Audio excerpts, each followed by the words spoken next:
All right, so Stuttering John was out. So Stuttering John wasn't allowed into this Peter McNeeley press conference, but evidently, I guess you got him out on the street. Yeah, he's like, what? I'll go do it. I'll go do it. So he came out? Yeah, so he came outside. Probably was anyone at the press conference? Yeah, there was a lot of press there for some reason. All right, let's see. All right, as you know, this is for WXRK Radio. How are you? Hurricanes in the house. How you doing, man? Good. All right, let me ask you. So who will you be a punching bag for next? Hey, nothing like pulling any punches, huh? This is New York City, right? Yeah. Maybe, well, I think we're going to reverse the roles, my friend. I'm going to turn somebody else into the punching bag. Oh, yeah? Who is that going to be? Well, I'm not sure yet, but we're opening up the new Fleet Center in Boston, taking over from the old Boston guy. Okay, the old Fleet Center. Yes. All right, let me ask you. What's he talking about? I don't know. Who cares? A weird guy. Give me another stinking question. Come on, let's go. You got it. Are you brave or too stupid to be frightened? Oh man, you're beautiful, huh? I think I'm very brave. I think I got a lot of courage, and how can you blame a guy for going after a family dream? What, getting knocked out by Mike Tyson? The whole family got knocked out. Really? Every one of them. Very good answer. What'd you say? I said good answer, I think. No, before that. I don't know. You were laughing and saying something. The whole family got knocked out. Oh, the whole family. Yeah. I don't know what. No, all the generations lost. I know. His family. I just didn't know what you said. I'm sorry. Your delivery was off. Very good answer, Peter. How could you assist a rapist in making money? Hey, he assisted me. Well, he assisted me. He gave me the shot. I made money off him. I'm making money off him. So the rapist helped me. And remember, this is America. The guy served his time. No matter what his probation requirements, this is America. He's allowed to go out and continue his job. Okay, Peter, that's a good answer too. Do you feel? What are you, a school teacher? It's a good answer. You're just happy to get any answer. John's not used to carrying on a conversation this long. Tyson should be arrested for robbing the American public. When did he rob the American public? Well, by the pay-per-view was so short. Everybody knew full well what they were getting into, and this is a fight game. Nobody complained when they paid a lot more money when he fought Michael Spinks, and I threw a lot more punches than Michael did. Well, we did complain then, too.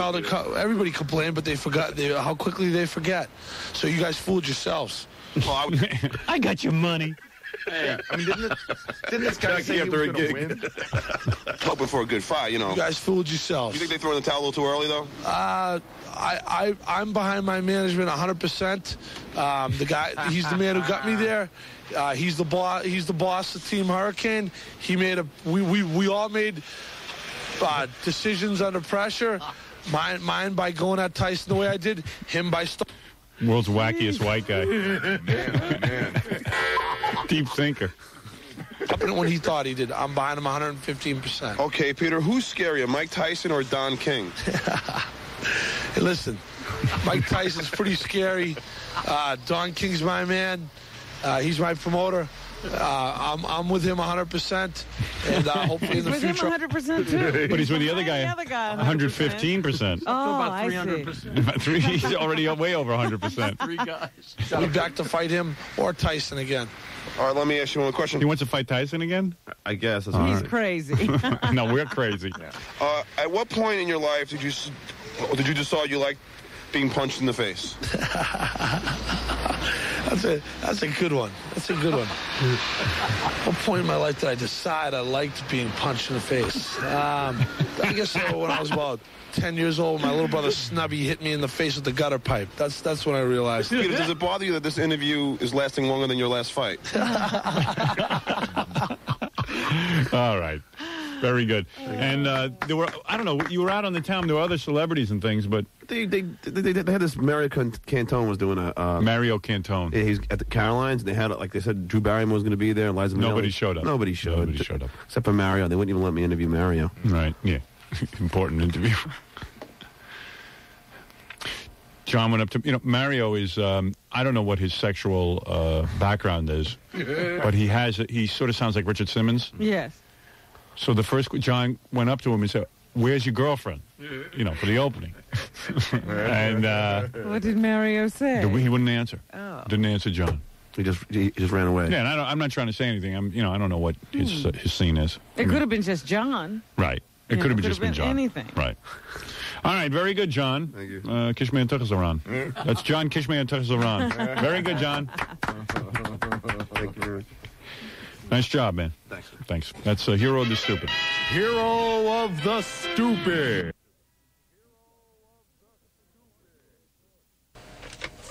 I should have played my farts for Boy George. Oh, you think he would have liked that? Yeah. Oh, these guys love Tucha's stuff. Love call. It's a love.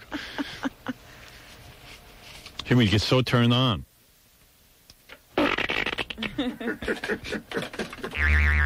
That's very sexual to those guys. Sure. Ah, blew it. It's a love call.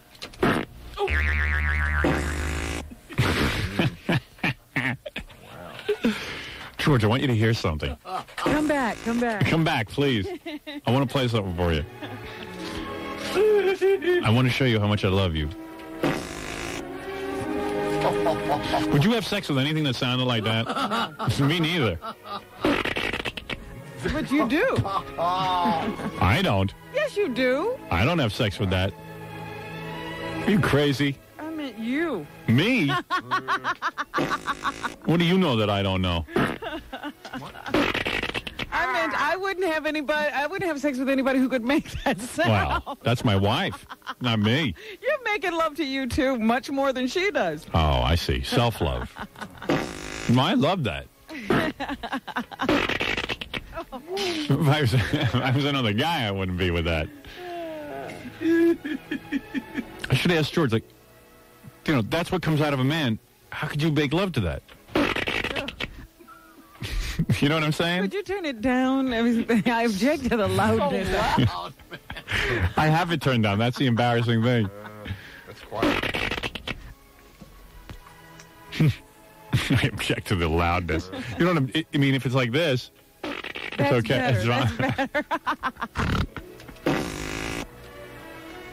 You can almost smell it. See, yeah, when it's that loud, it's like in your face.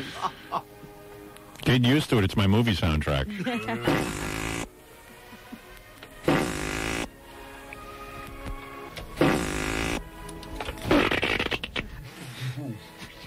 First time I get on the air, you and I in Washington, together. Yes. This is what the soundtrack is like.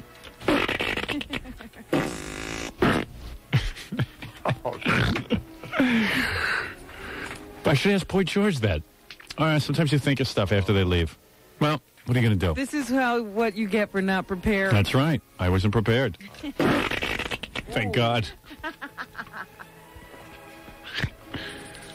Well, anyway. The opening of my movie is like the MGM Lion, except you see his backside. It's like... How great is that? That people just pay to see that. They won't even want to see the rest of the movie.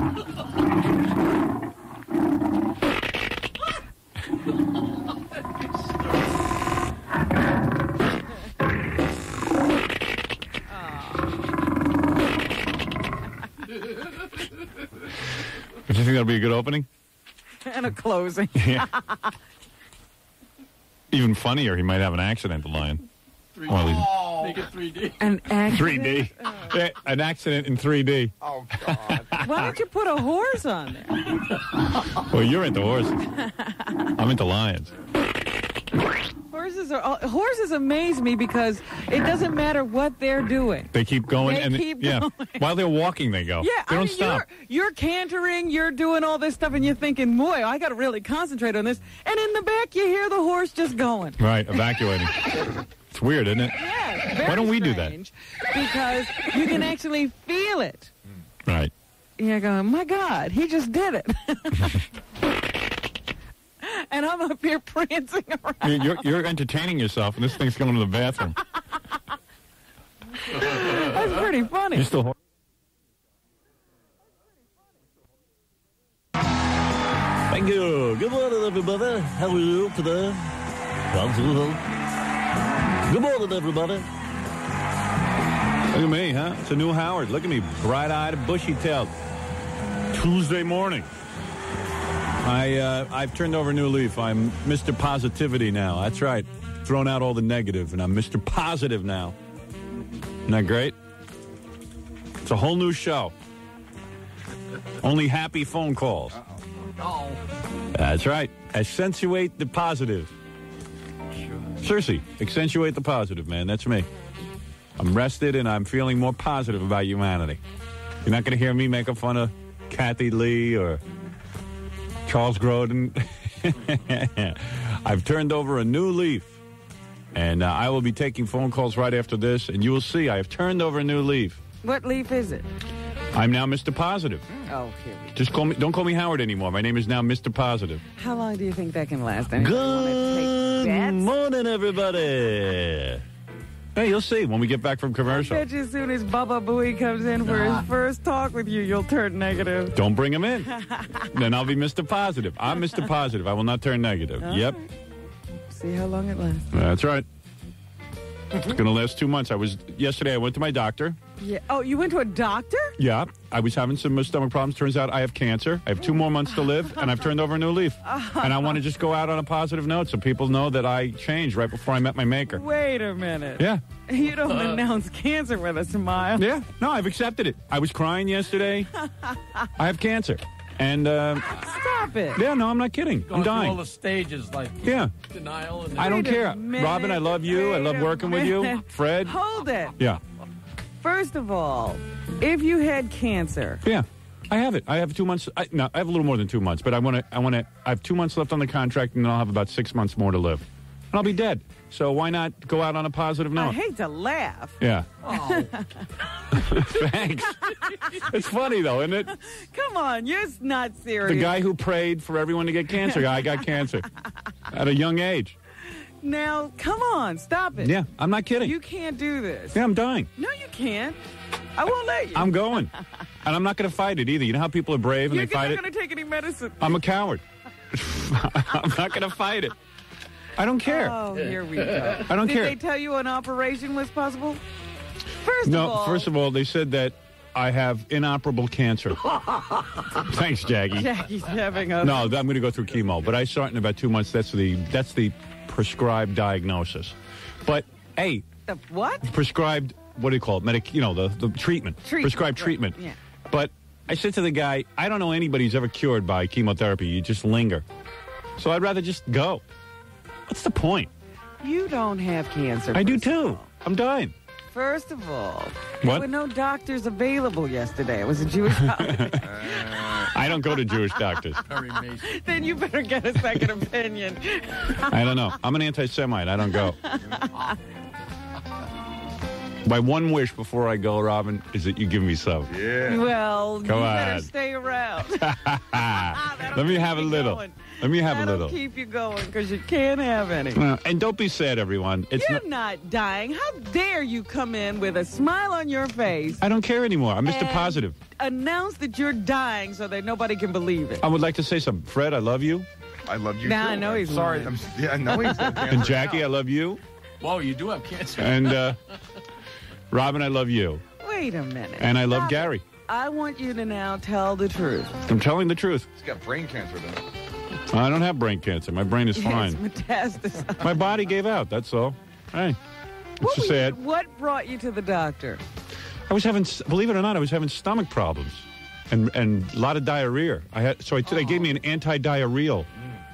Well, what is it called? It just says on it anti-diarrheal. Oh, R-H-E-A-L. Bring it to me. All right. I don't know the name of it. Why isn't your wife just a on prescription. the phone verifying this? Oh, she's a mess. She's freaking out. She's probably planning a date. She's got her date for you. Yeah, no, I'm all taken care of. In fact, I'm going over this week to make a new will. Now, I want to hear from your mother and father. I haven't told them yet. You couldn't announce this on the They don't radio. listen. They don't listen till about 7 o'clock. Well, then I want you to do it on the air. I don't have the heart to tell them. My mother will be all upset. You know it's not true. Yeah. My wife's out back digging the hole. She's going to put you right in the back. Yeah. Hey, listen, we got to take a break. Should have put you into the pool. You love the pool. Even a dying man knows. Hey, would you guys keep me just stuffed if I put it in my will and just keep me around the station? Sure. and wheel me in and stuff. Yeah. Let me be on the E! Show every once in a while. Yeah, the place won't be the same without you. I'm going. All right, listen, let's take a break.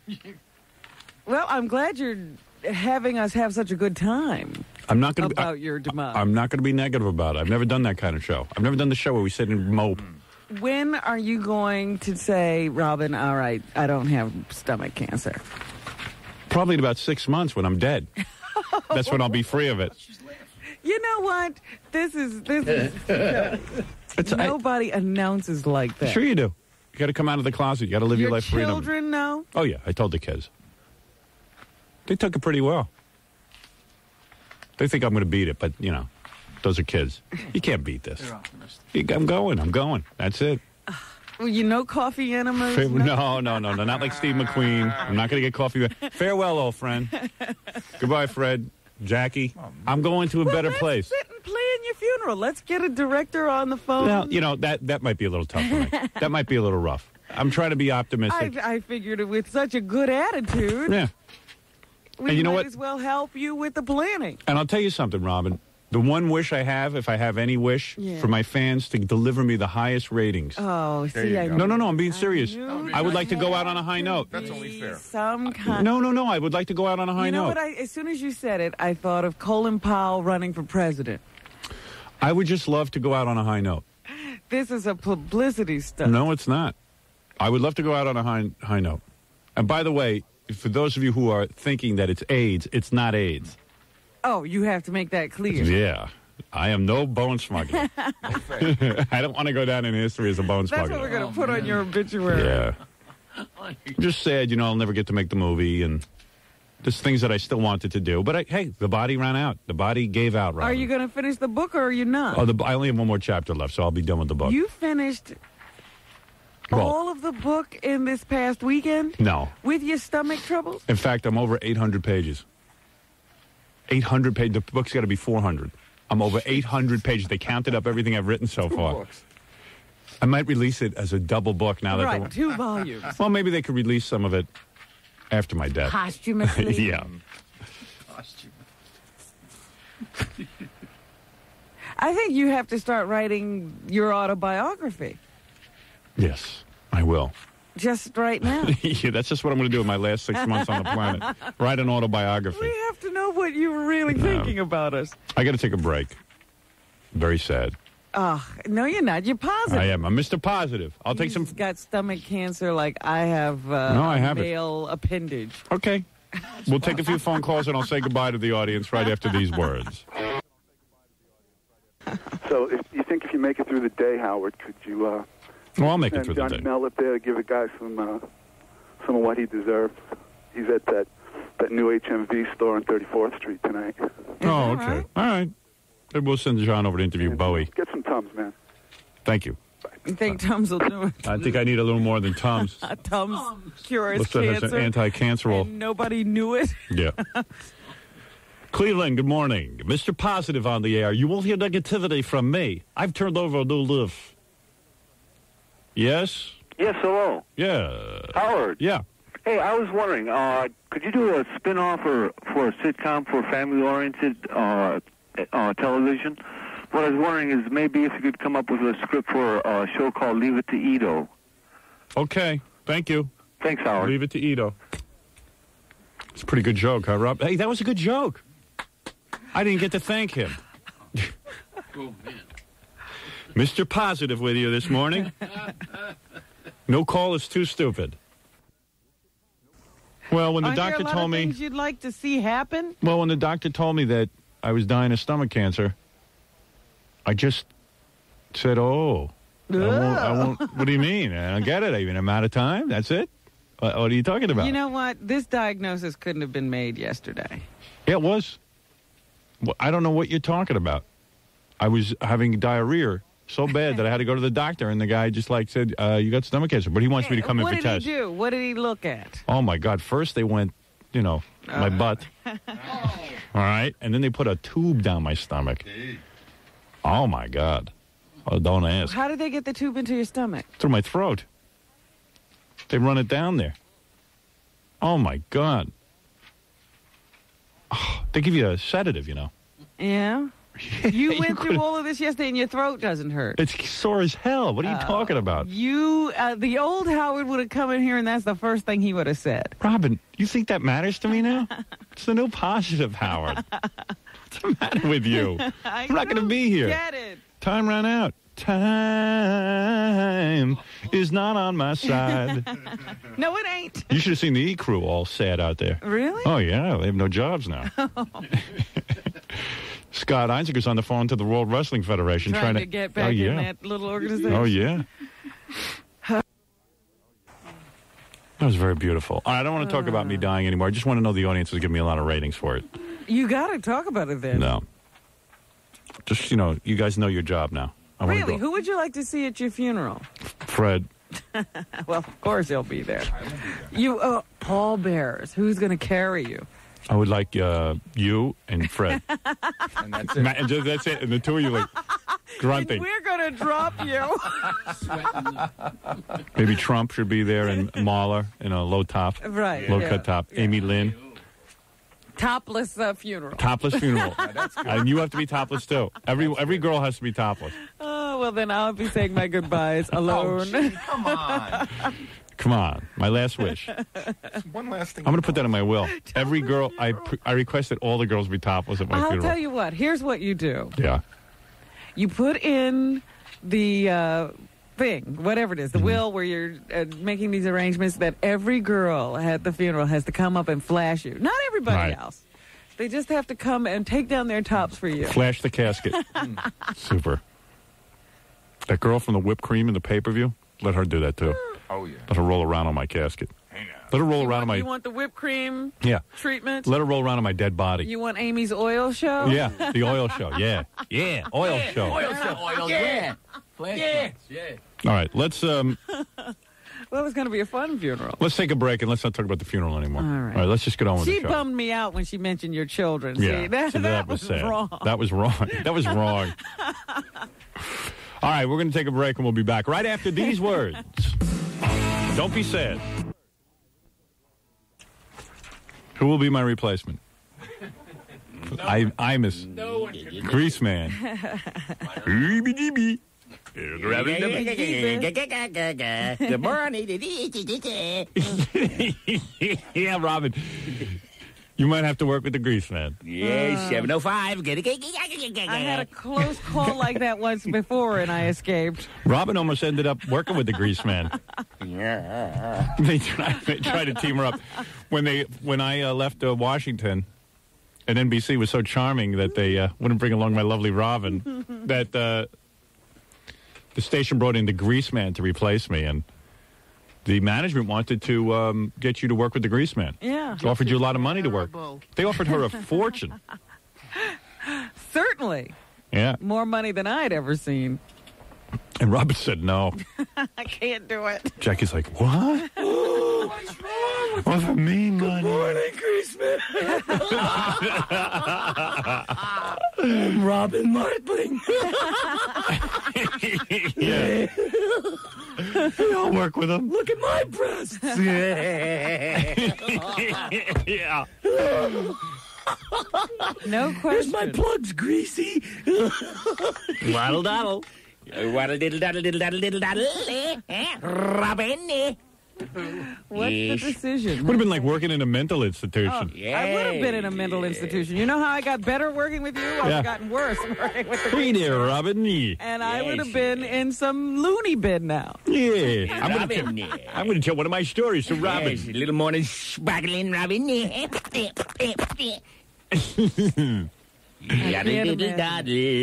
don't think that guy really works with anybody. I think he kind of... He can't. He kind of does his own thing.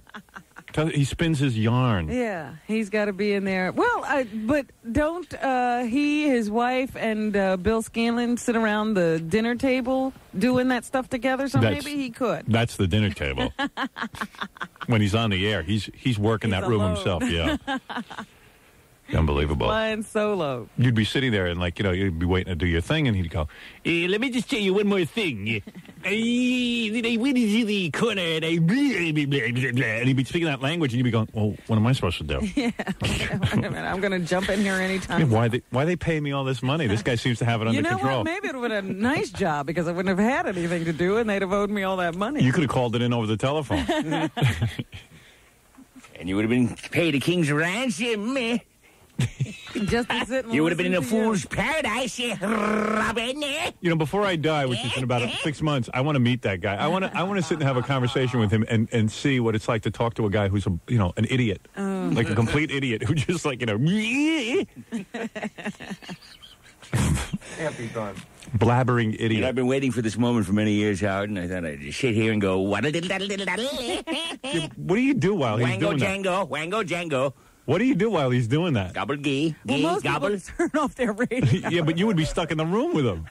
What would you do? To figure out how to turn this off. Like, what would you? You'd probably have to smack him. I'd work with my headphones down. Maybe that's what I'd do. Yeah, I just wouldn't hear him. There you go. Oh, come on, Robin. It's time for a little song. Oh, no. I'm an Okie from Yogi. Waddle diddle daddle, addle diddle daddle. Waddle diddle daddle. Yeah, that was weird. So they wanted Robin to work with the grease man, and I felt bad because you weren't coming with me, and I was like, well, gee, how could Robin turn down all this money? I mean, it's good money. I mean, I don't want to be the one to say don't take. I mean, in the back of my mind, I was praying you wouldn't take it because I knew you'd end up at NBC. I couldn't believe your advice. You just sat there and said, Robin. No, you know what my advice was? You got to do this. Yeah, because I felt. Listen, well, I understood. I was trying to be magnanimous. Like I was saying. I wanted to say to you... You were saying this is a good thing for you in terms of your financial state. Right. But what I wanted to say to you was, could you just wait 2 months? But then what if I didn't come through and get you the job at NBC? Well, then you better hide. Yeah, and then you would turn down all that money. That's what I was thinking. No, it wouldn't have made any difference. I was much happier saying no. See, well, you're normal. I mean, Jackie would have been like, you cost me a fortune. Hey, you owe me now. You pay me. That's right. You send me a check every month. Jackie would be at the door every day you came to work. You promised that I would be at NBC. I turned down the grease man. He'd be standing there with a placard. Howard Stern sucks. He lies to his friends. Yeah. He doesn't keep his word. Yeah. He'd be drinking. Yeah, he'd be some old derelict standing on the street. Sterno. Yeah, laughing to himself. The end of the world is coming soon. Jackie be jogging on my face. For real.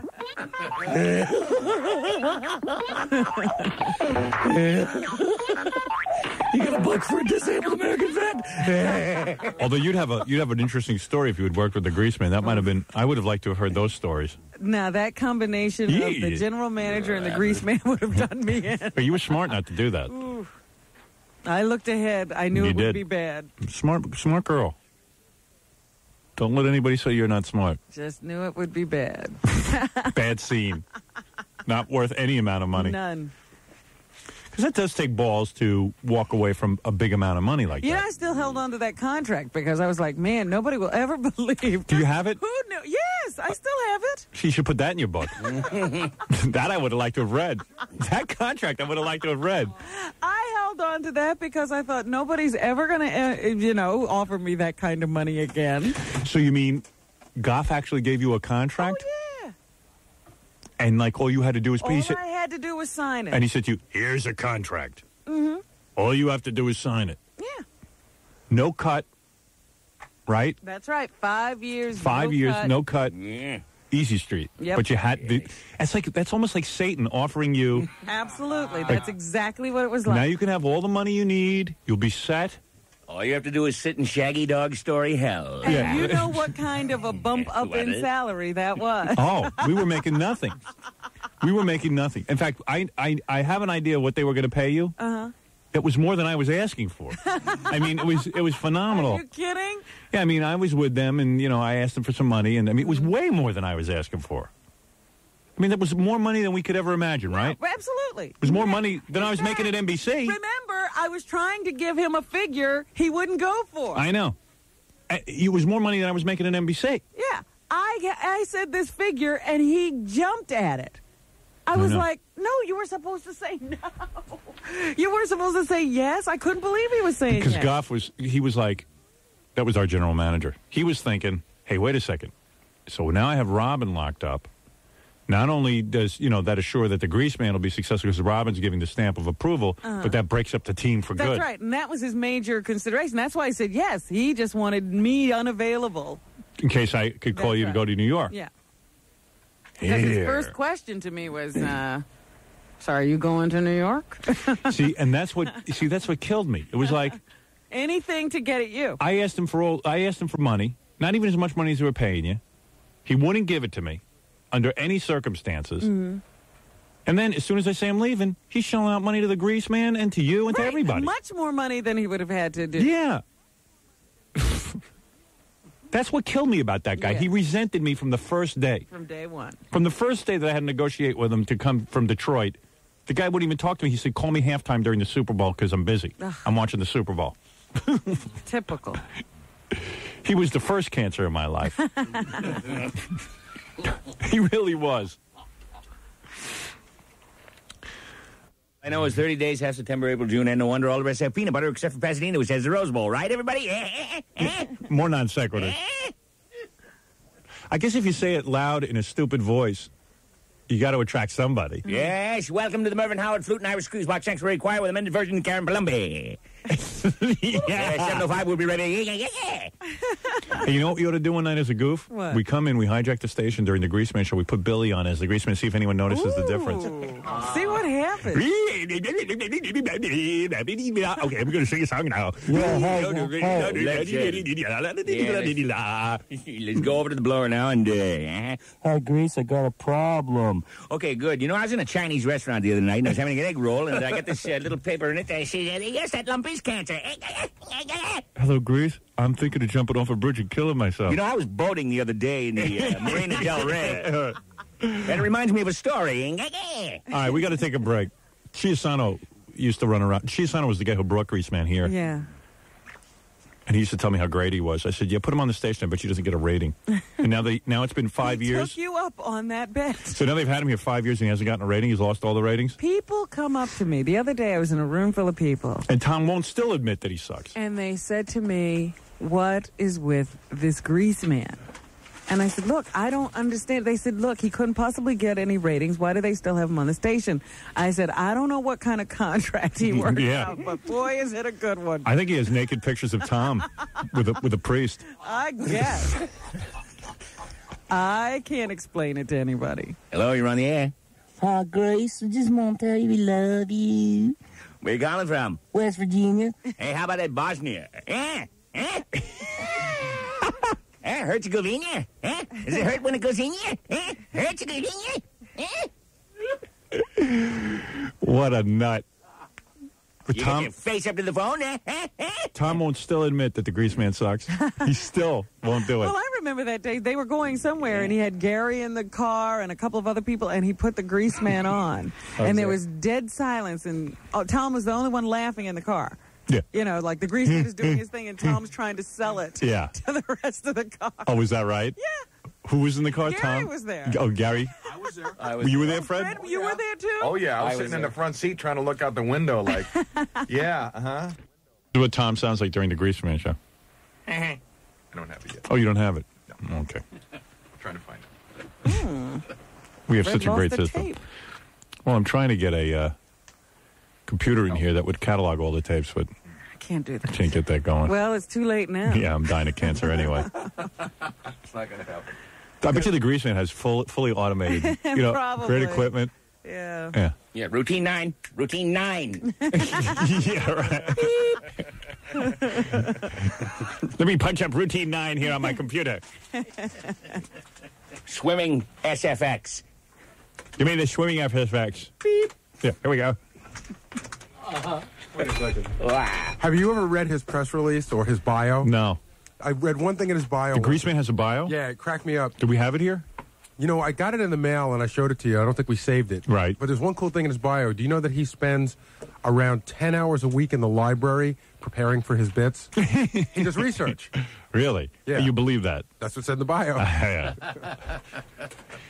Let me look it up here. Here, let's see. Dewey Decimal System, man. Yeah. Getting Over ready, at that card file. Let me get that card file. Excuse me, librarian. Yes, I got bringing a couple of books that were overdue from last year. The librarian's like, shh. All the people, shh. Dewey Decimal System. Shh. Please, that annoying voice. Let me punch up one of my bits here. Bit number 9. Easily see him in the library looking up his research. Let me see. And then everyone's like, shh, you a-hole. Shh, asswipe, shut up. Look at Tom, man. So what happened? You were in the car, and where were you riding to, Fred? Oh, geez, it was some function or something like that. Yeah, some K-Rock function, and Tom decided to drive everybody. Right. In his car. To save money. And Tom has the radio blasting, so you guys can't even talk? Can't even talk. Trying to have a conversation from the front seat to the back. Can't be done. And Tom has to have that on so he can hear it. Has to have it on, full blast. The only time we turn it down is during commercials. Oh, so he had to get the full Grease Man. Oh, yeah. He had to hear every word. How funny is it? He's coming back. Turns it right back up. Right.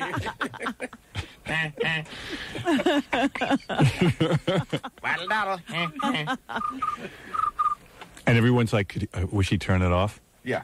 I mean, it's like everybody just zoned out. I think at that moment, everybody just turned their heads to, like, the curb. They were And like, Tom is really sitting there laughing? oh, yeah. There isn't a person on the planet that laughs Holding at that. court. Holding court. Max Cade, he's laughing. Yeah, right. Well,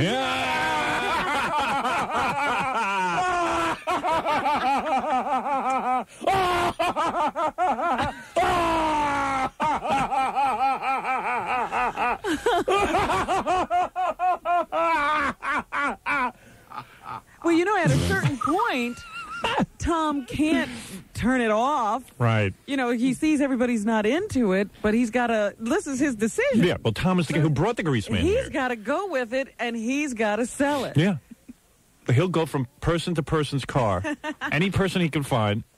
God, my pants are so tight. I got to take my pants off and do the show without my pants on, I swear to God. Look how tight they are. Oh. I don't have any genital room. Do you have another set? Like when your weight goes up a little bit? Yeah, well, I'm you know what? I'm going to get on the treadmill today. I don't care how many books I got to write. This is ridiculous. Yeah, but the treadmill is not going to make that go away in a day. No. Because I'm so uncomfortable, I can't even think. All right. Oh, I'm like showgirls. Oh, that's so much better now. I'm doing the show without my pants. It's like wearing a bathing suit, right? I guess.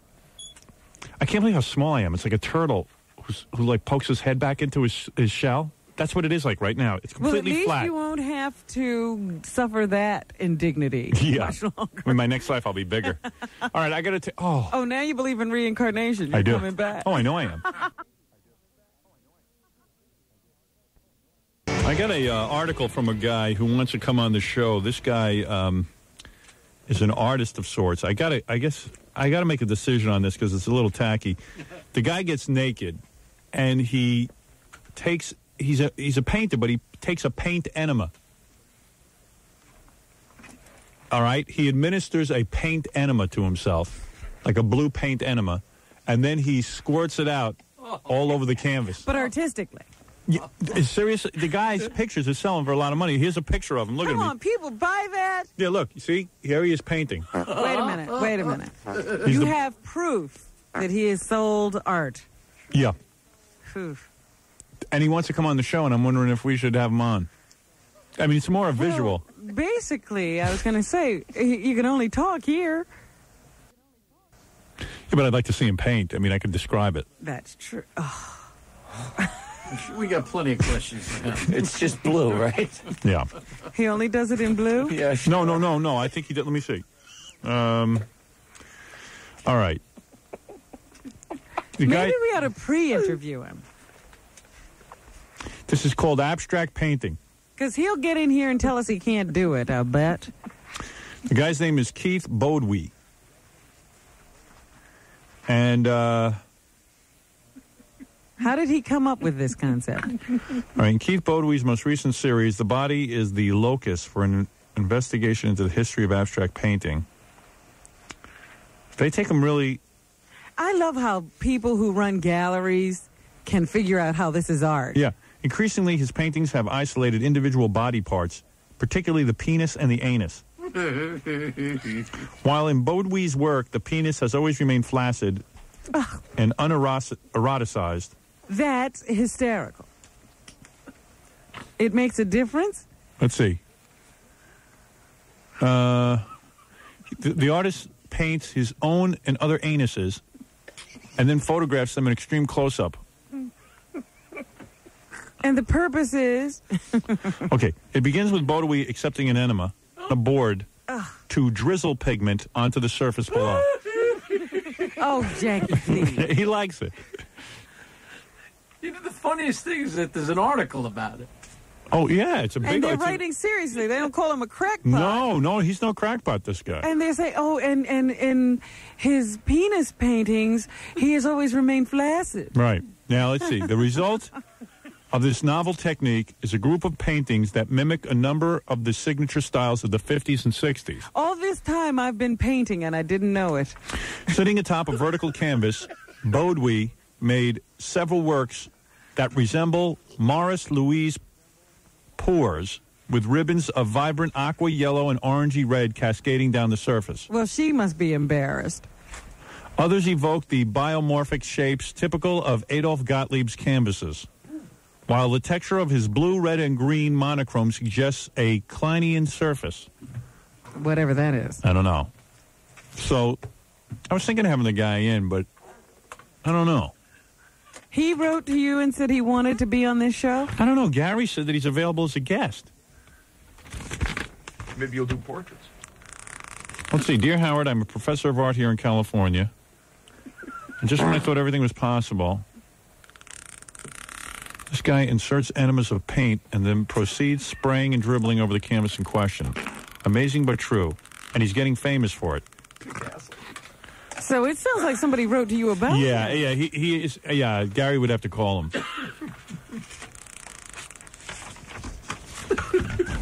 Gary would have to call him. That's cool.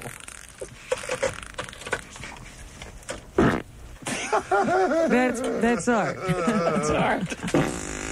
Who knew? Nice stroke. Hey, let me just... All right. How's that? Watercolor. Why, that reminds me of the paintings of Adolf Gottlieb. Right. That's very Kleinian.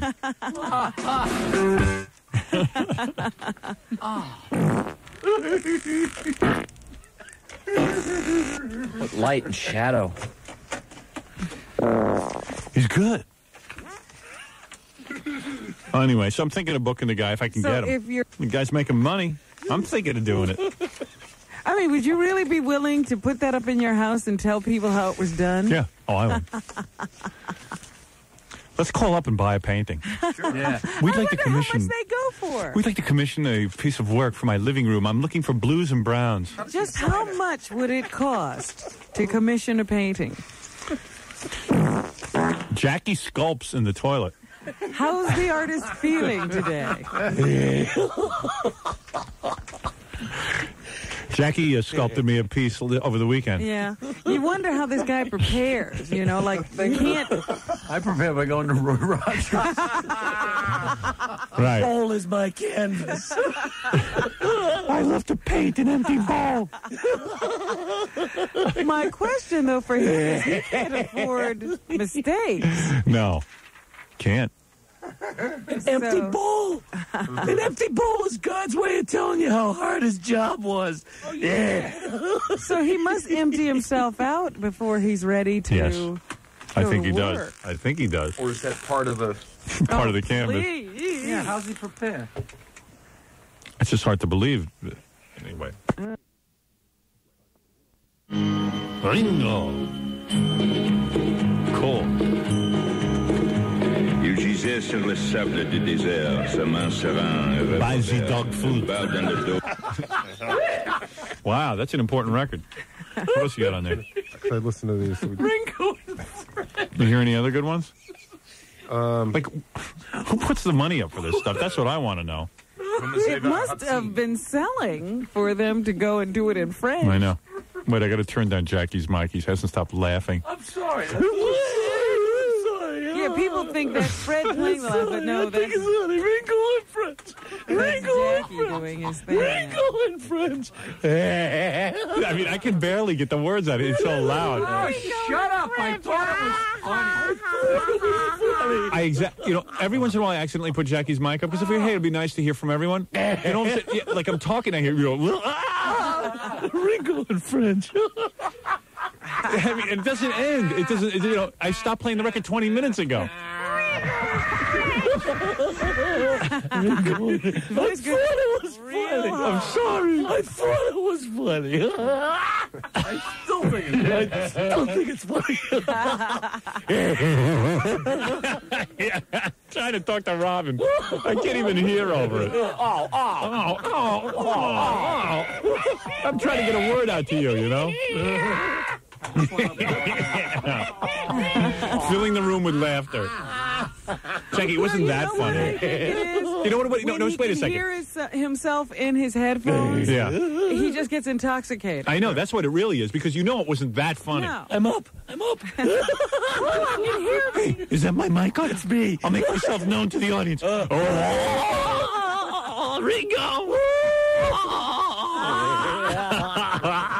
It's in French.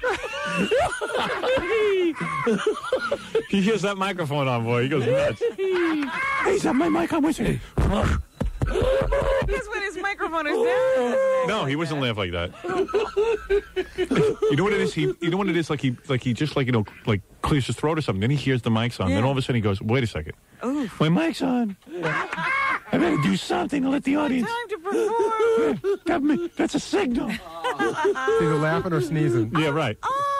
I'm on the mic. He hardly ever turns up my mic. What am I doing on? That's the performer in Martling. He just can't stay away. Time to address my public. Time for me to show the world that I'm the brains of the show.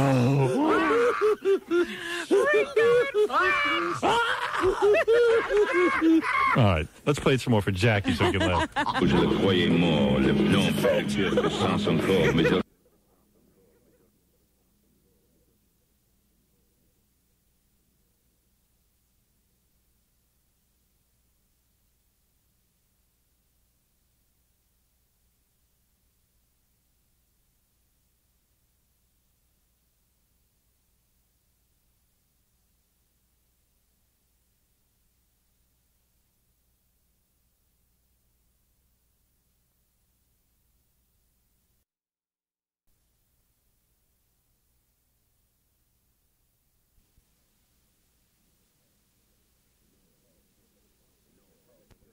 non fracture que sans son corps, mais je respirais et dès que mon couteau se sauvait.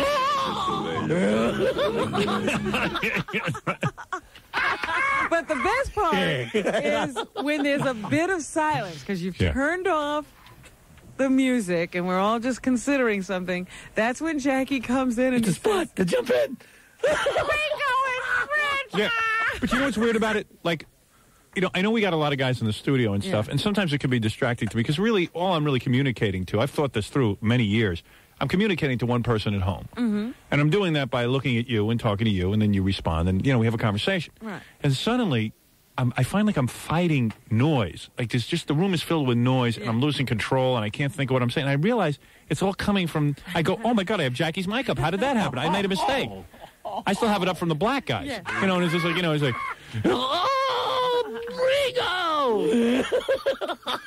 Ringo in French.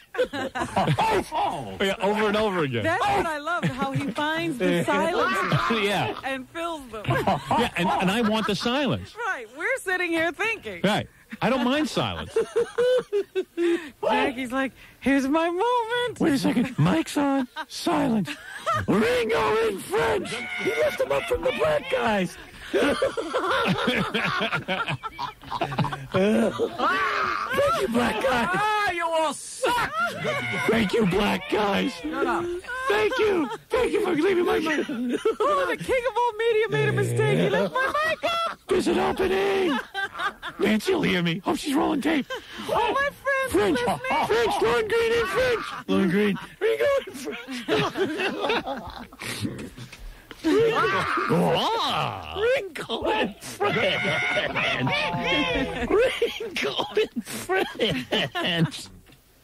What were they thinking?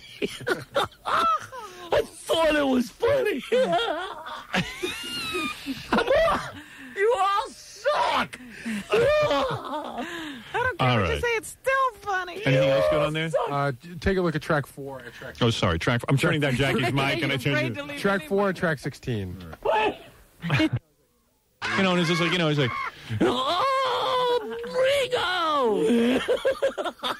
Ringo in French. Yeah, over and over again. That's what I love, how he finds the silences Yeah. and fills them. Yeah, and I want the silence. Right. We're sitting here thinking. Right. I don't mind silence. Jackie's like, here's my moment. Wait a second. Mic's on. Silence. Ringo in French. He left them up from the black guys. Thank you, black guys. Ah, you all suck. Thank you, black guys. Shut up. Thank you. Thank you for leaving my mic. Oh, the king of all media made a mistake. He left my mic up. There's an opening. Nancy will hear me. Oh, she's rolling tape. Oh, my friends. French, Lone Green and French. Lone Green. Ringo and French. Ringo and French. Ringo and French. What were they thinking? I thought it was funny. You all suck. I don't care what you say. It's still funny. Anything else good on there? Take a look at track 4. Oh, sorry. Track. I'm turning down Jackie's mic, and I changed it. Track 4 and track 16. Track 4. The old hometown. There you go. The old hometown. What? The old hometown. What the? Piano. I heard a piano. A room filled with noise. Nonsense. A piano and a guy who old hometown. You know who this is? I can hear it now. Right. With Billy doing Jackie. Come on. Is my mama and my papa. Too bad this isn't in French or Jackie would crap his pants. I'm crapping my pants. Hey, that sounds like French. Oh.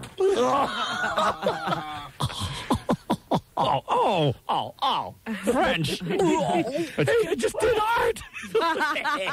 That's Jack Palance. Jack You're Palance. kidding. Yeah, right. And down the road I look, there runs Mary. Hair of gold, and lips like cherries. Like Jackie's. Jack Palance. Jackie Palance. Hey, Jackie, how come you're not laughing? It's not funny? Nothing's funny. Nothing's funny. It wasn't in French. Yeah. All right, we got to take a break. Let's do the news when we get back. All right. And we'll get it. Where's Robin? It's her turn to do the news. She's sculpting? She doing artwork? Painting.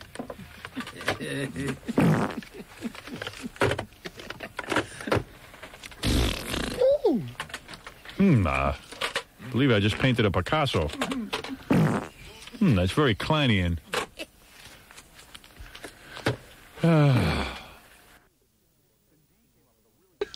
Then D came up with a really good name for the book, but I think it's going to go over everyone's head. What is it? Il, I-L-L, Il Duce. Yeah. Wow. See, went right over your head. It doesn't go over my head. It's just... How do you like this? Il Duce. Il Duce would be better. Yeah. Well, that's what I'm thinking of, Il Duce. But that's a stupid title. But it's funny. Il Duce. So I'm thinking of calling it Il Duce. Do you love it? If she doesn't like sloppy seconds, she's not going for El Douche. She liked Il Douche. Yeah? Yeah. She liked it. She thought it had intelligence. Il Douche.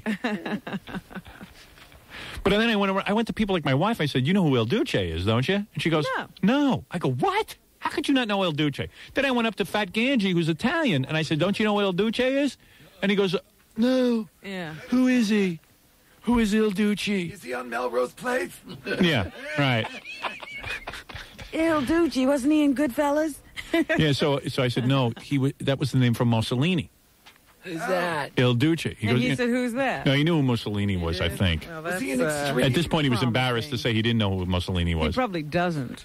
And the thing that I loved about Mussolini is when they killed him, when the Italians hung him, they just left his body in the street. Yeah. And people would walk by and urinate on him and defecate on him. And yeah, for like they would just stop and abuse his body. It was unbelievable. We've come a long way. It was like the greatest thing in history that ever was done to a human being. Salud. Salud. Salud. And people would go to the bathroom and kick him. And yeah, you know, people talk about lethal injection being gruesome and brutal. What they used to do to people. That was good. That was incredible. They hung him nude. Upside down. Upside down. Upside down, right? Yeah. With his... by his genitals. Was with showing. his unit in his mouth. Yeah. Yeah. I think they cut it off. Today they call that art. And they sell it. I'm looking to buy that. I'd love to have a Mussolini hanging in my basement. So I was thinking of calling the book Il Douche. And I like it. I mean, I like the title, Il Douche. But I don't know. I don't know how she could go for that and not sloppy seconds. No, she likes it. You never know with her. I wanted to call it Il Douchebag. But then she goes, well, no one will get it. I go, who cares? I get it. Or just douchebag. All right. Il Douchebag. I like it. So the book might be Il Douche.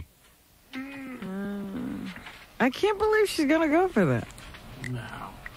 No, she likes it. You know, her all of her considerations, this plays right into it. Il Douche is a very, very literary title in a sense because you're playing off Il Duce, who's the leader. Watch what happens. If you put that title on the book, forget about it. Oh, please. Then one of the guys had a name Tampondering. Tampondering. I just said, why not call it Kotex? Cotexing. Cotext. Tampondering. Tampondering. I love that.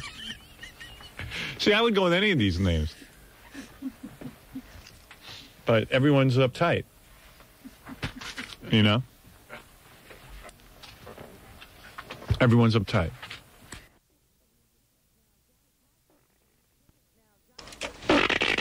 Now, Johnny Cochran, of course, is a pillar of the black community. Did you see how dumb O.J. was? He asked Judge Ito if he's going to get his gloves back at the end of the trial. Oh, I almost wish he said something like that. I would love to have my gloves back. Oops. I mean... Excuse me, Judge. Excuse me. I love those gloves. They were special Eris isotoners. Those were gifts from my wife. Those as a memento of the murder. Isn't that unbelievable? He killed his wife with his own glove, with the gloves that she gave him for a gift. That's not right. That really isn't. She's good. You'll get your gloves and your knit cap back after the trial. So anyway, O.J. stood up and proclaimed his innocence and said that he has faith in the jury, unlike the prosecutor, Marsha Clark. I see. Really, man. O.J. knows. O.J. will get a wonderful article. Oh, he'll be on the cover. Right. Hero. Pay-per-view. Pay-per-view. Big interviews. I hope O.J. does pay-per-view. I'll buy it. I want to see it. Letterman. I got to watch that. That's something I know it's wrong to buy it. I got to buy it. I got to see it. We do a top 10 list. Top 10. Jay and Dave will be You know ringing each what? of us next to get them on. If somebody wanted to create a franchise in late-night television now, O.J. would be your host. At least. I would love to. Personally, I see sitcom. Like Friends. It'll be O.J., Colin Ferguson, and Joey Buttafuoco. Friends. Hanging out where? Right. At the strip joint? Yeah, they'll be different, and they get different girls up there. And OJ, Colin shoots them, OJ chops their heads off, and Joey has sex with them.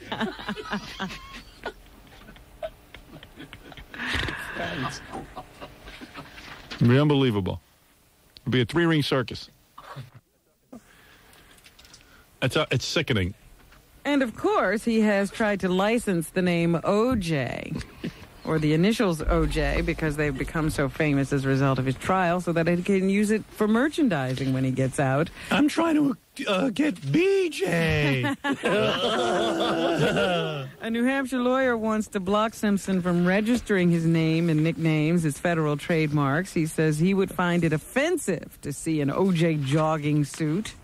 OJ gloves. Or OJ gloves. I'm OJ.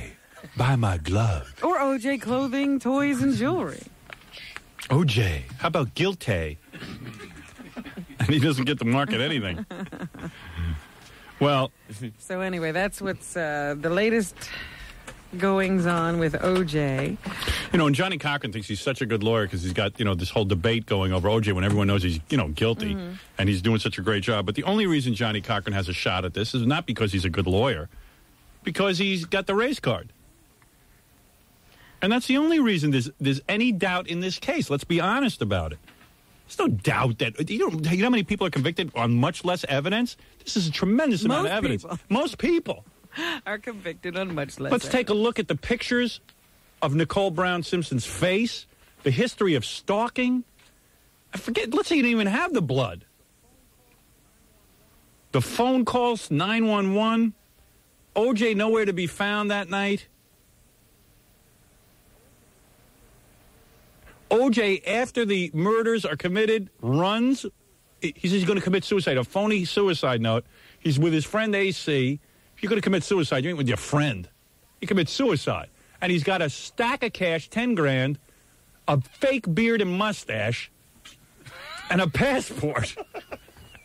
What do you think is going on?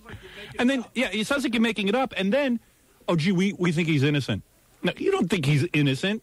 Unfortunately, they didn't bring that up in the case. They didn't bring that up at the trial. So the jury's not going to get to consider that. I know, it's weird. It's just weird. The whole trial is weird. And, and on top of everything I just said, you've got blood all over the place. I know, the cops planted it. Good one. Show me some proof. Come on. When you show me the proof, I'll let OJ out of jail. How's that? How's that for a deal? I mean, come on. Mark Furman's a racist? Gee, duh. 99% of everybody's a racist, except for me. I did want to point out to I'm the only person who's not. Thank you. Listening that Howard denied that Mark Furman was a racist at the very I still do. And said he never said the word nigger. And I still believe it. What do you think of that? I thought the man was writing a play. You're too funny. I still say it. Colin Powell sounds like Hal the Computer from 2001: A Space Odyssey.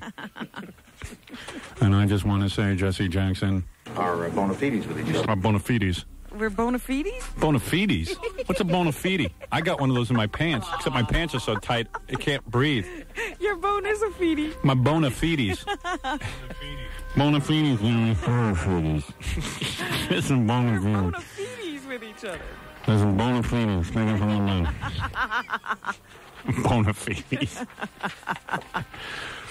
Bona fides. Well, bona fides. I have such gas.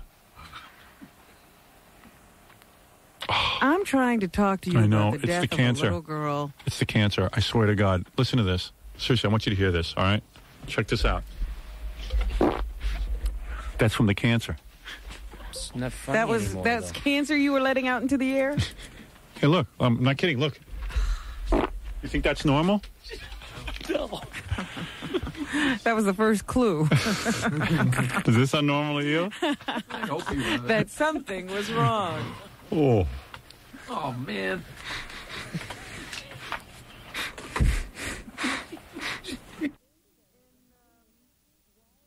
In India, they've been having this wild thing go on. Have you heard about this? Yes. You know how Catholics are always finding crying windows and the Virgin Mary and foam on the bathroom window and junk like that? Well, the Hindus are not to be topped.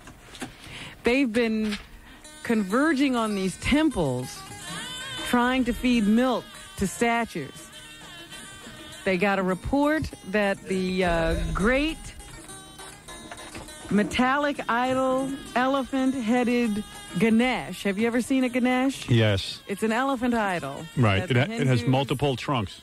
It does. No, it doesn't. The Ganesh. No, it has one trunk. It's just the body of a man with an elephant Yeah, I've head. seen that. I have that.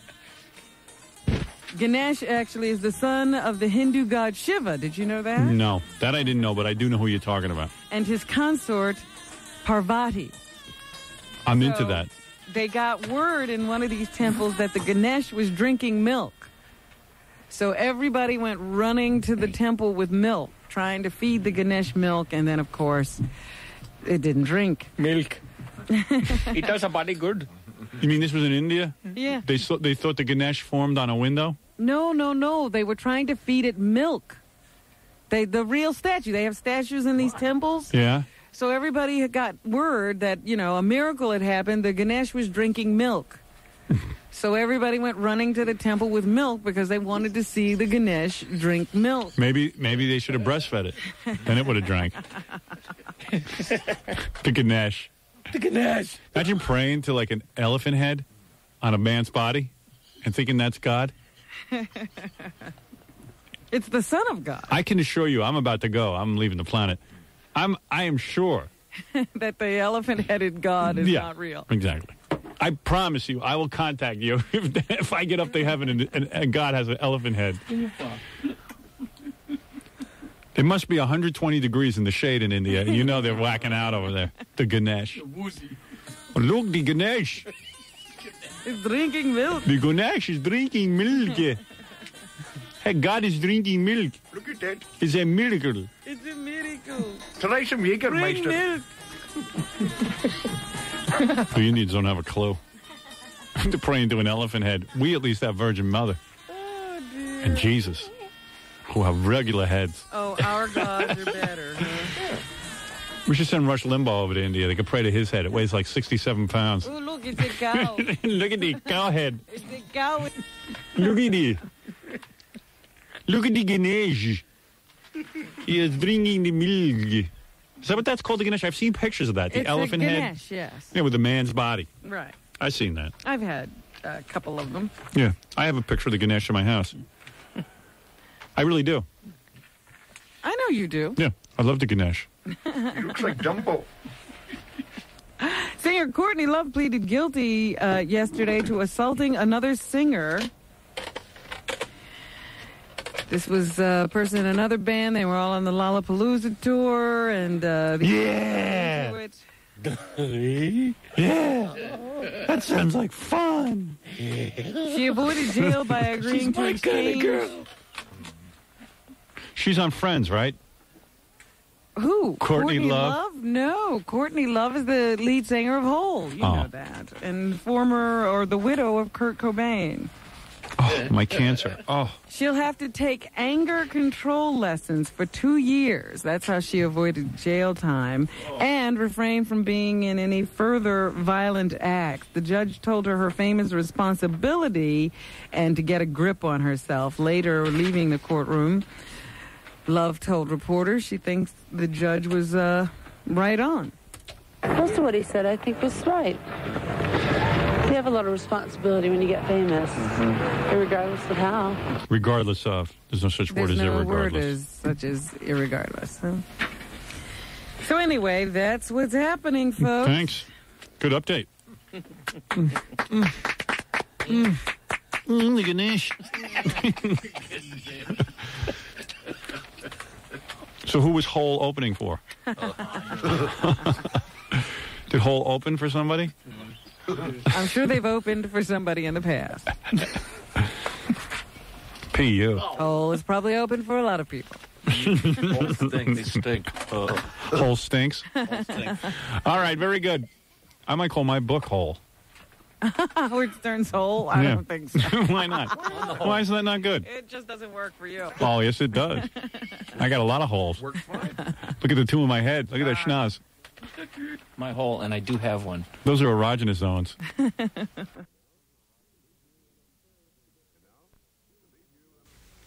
And now, to lead you on a prayer of commitment, here again is Jim Baker. Noise, smoking weed, doing coke, drinking beers. Pack her ass, my good man. Time to kick back, drink some beers, and smoke some weed. Here's Woody. How you doing, Woody? Good to see you. Take a seat, please, if you don't mind. Good to see you. Woody, of course, we got the shocking news that you have to pay $1.3 million to Mia's lawyer. That's right. I can't believe it. I know you must be very, very... Could he repeat that? I couldn't hear. Could you repeat that, Woody? I'd like to set off a cherry bomb in every lawyer's... Oh, dear. Oh, he's really upset. You see what got you into trouble? You fell in love with Sun Yi, and that's really Mia's daughter. And you know, I mean, it's adopted and everything, but in a way you were a father figure, and you're so horny. Was your girlfriend's daughter. You're too horny. That was the problem.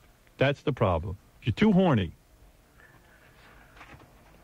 I'm so horny, my own tongue feels good in my mouth. Oh.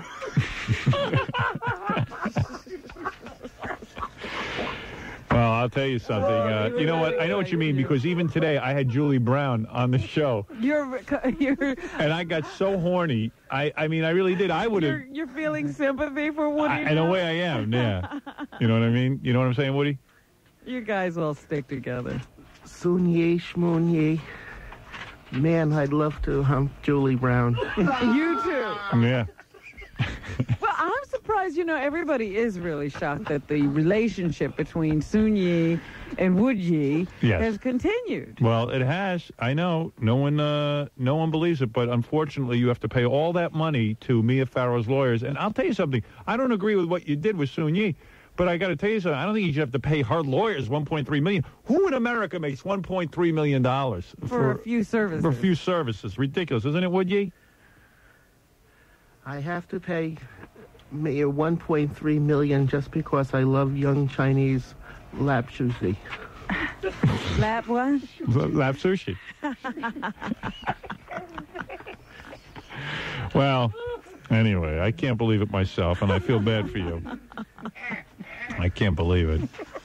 You know what? There's other ways to get women, I'll tell you that. There's other ways. You don't always, you know, you don't have to go taking somebody's daughter. That's all I'm saying.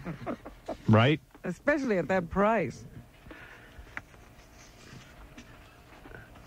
I should have gone to a Queen's massage parlor with Ronnie. Is that what you're advising him to do? Absolutely. You should. I can't believe it. Well, anyway, Woody, I can see you're upset about the $1.3 million, and you don't want to really talk about it on the air. Do you have it? Do you have the money?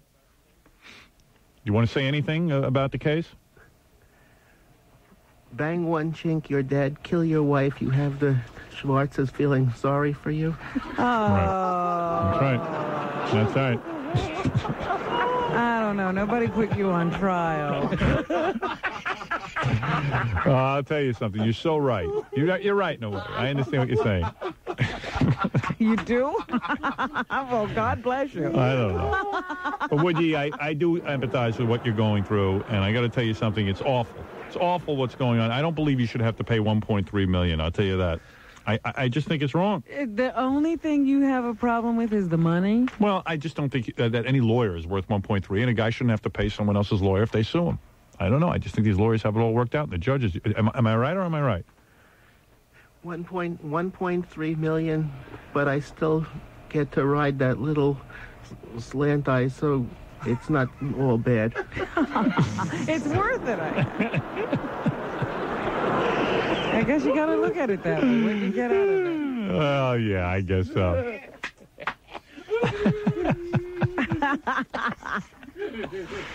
All right, listen, Woody, I'm going to let you go because I know you have to get out of here and you have to go find some money to pay the lawyers. But anything you want to say before you leave?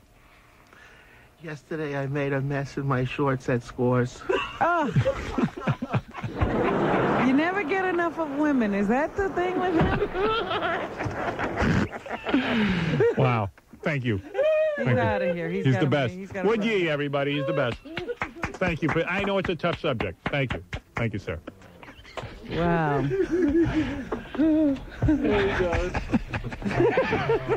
Would ye? Oh. He left. He's gone. He's gone. I was going to ask him one last question. Encore, would you?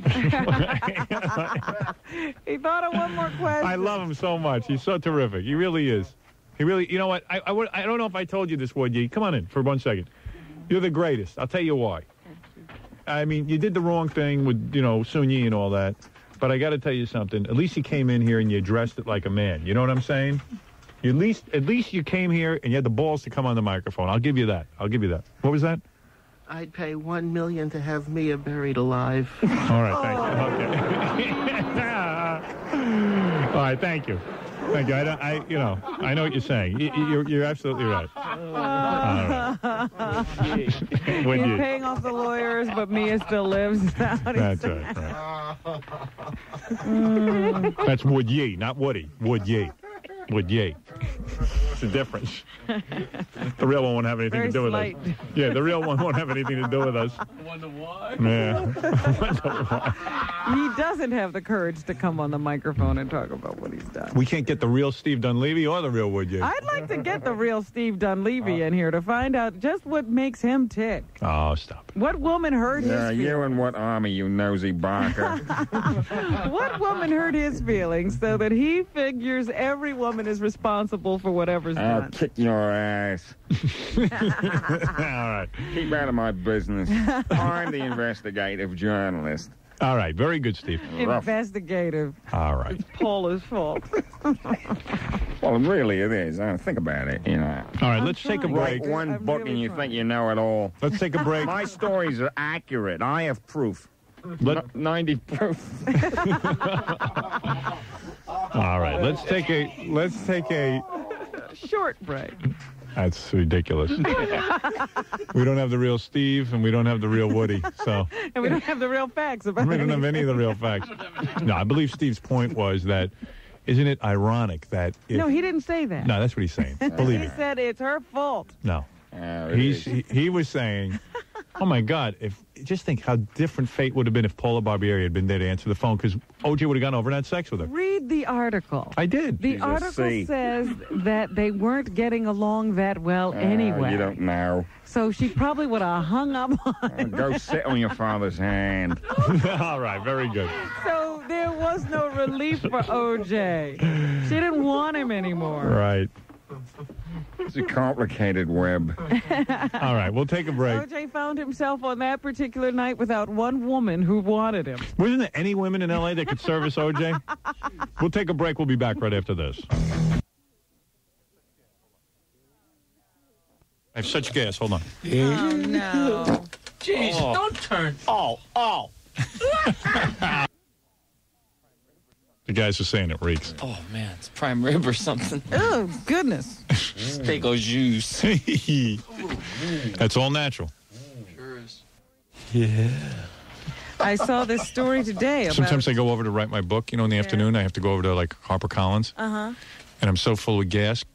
Ugh. And I don't want to, I don't want... really news? I don't want to fart in front of Judith Regan.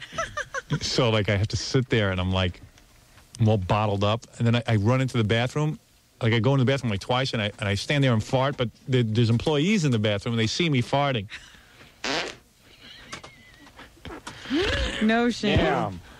So I have to go out walking and talking about you. I always have to leave around 1 o'clock or so because I'm in so much pain, and I got to go down to Ronnie's car and just pass wind.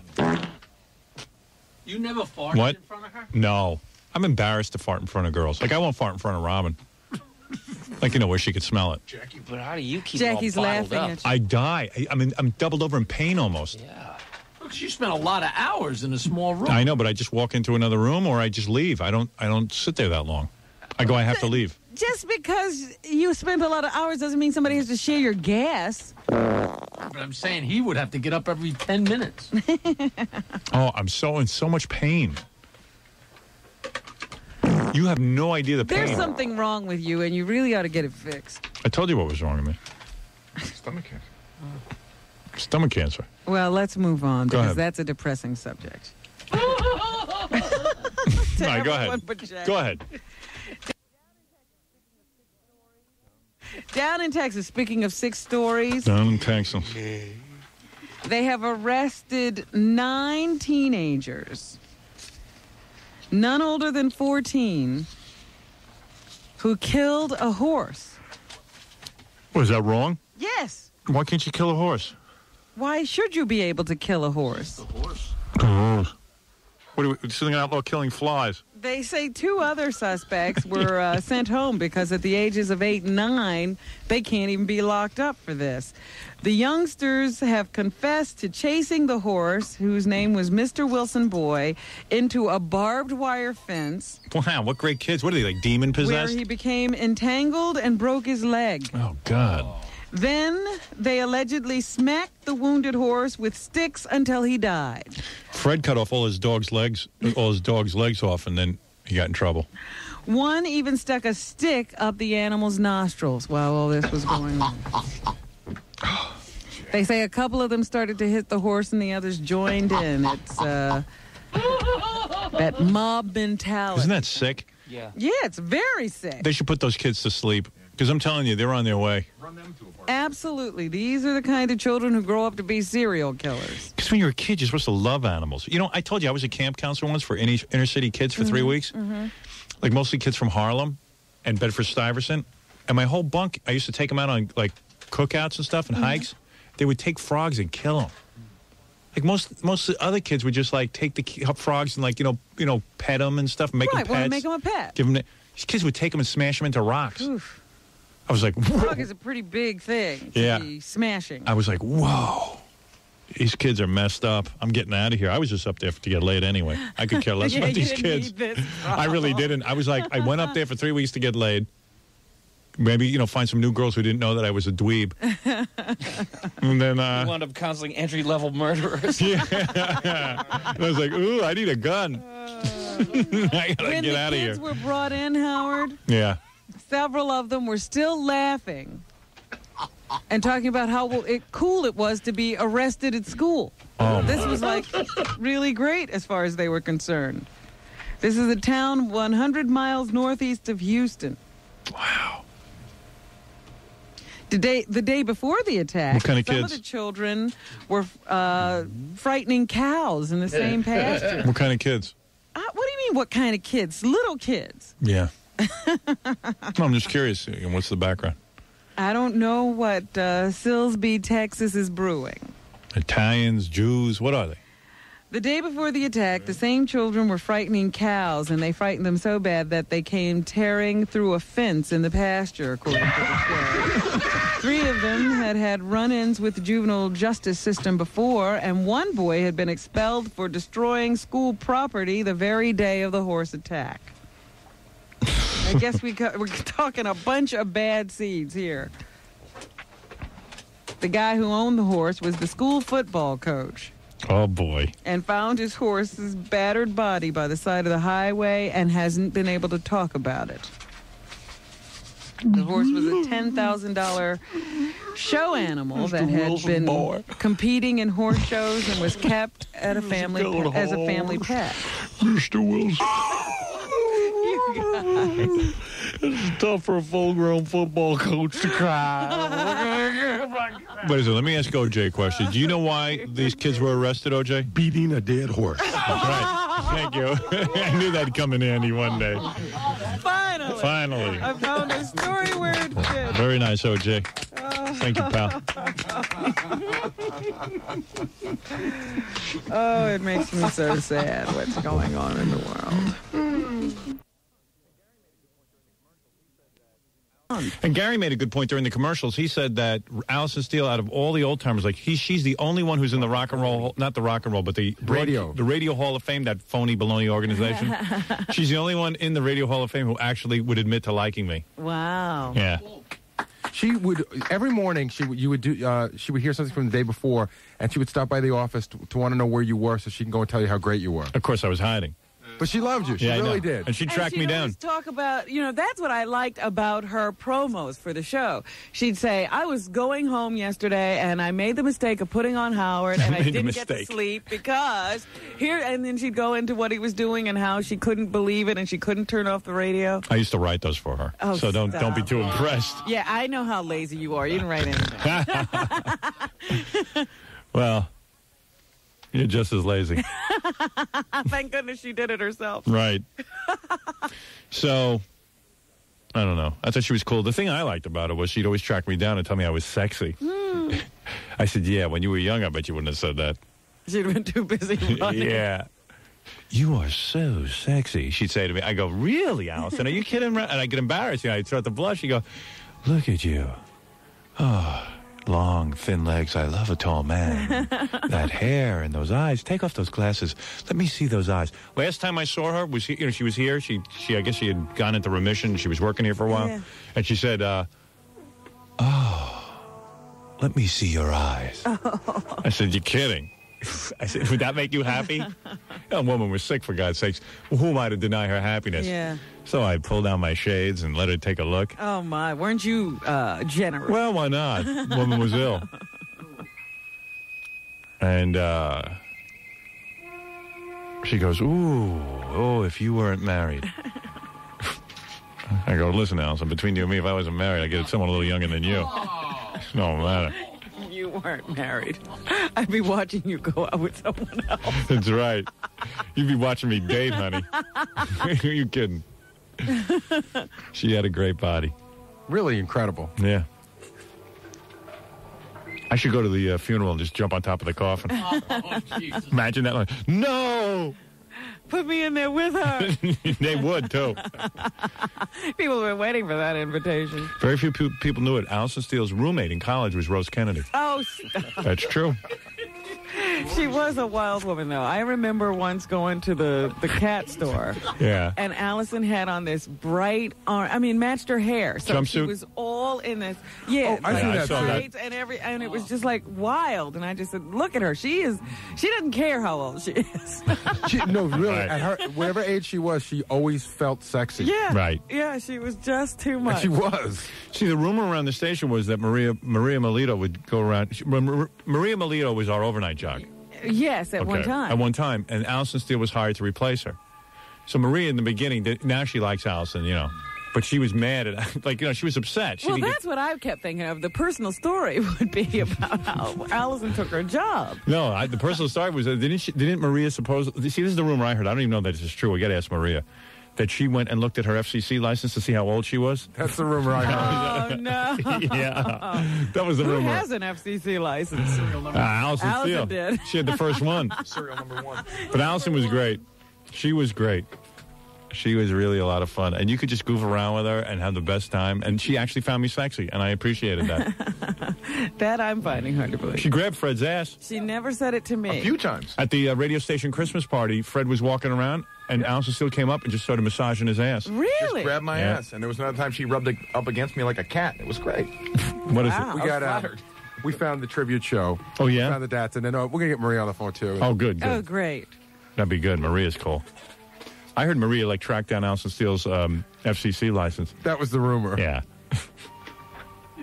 Where do you have to go through? Is it, No, we used to have a book hanging up here in the old station. Oh.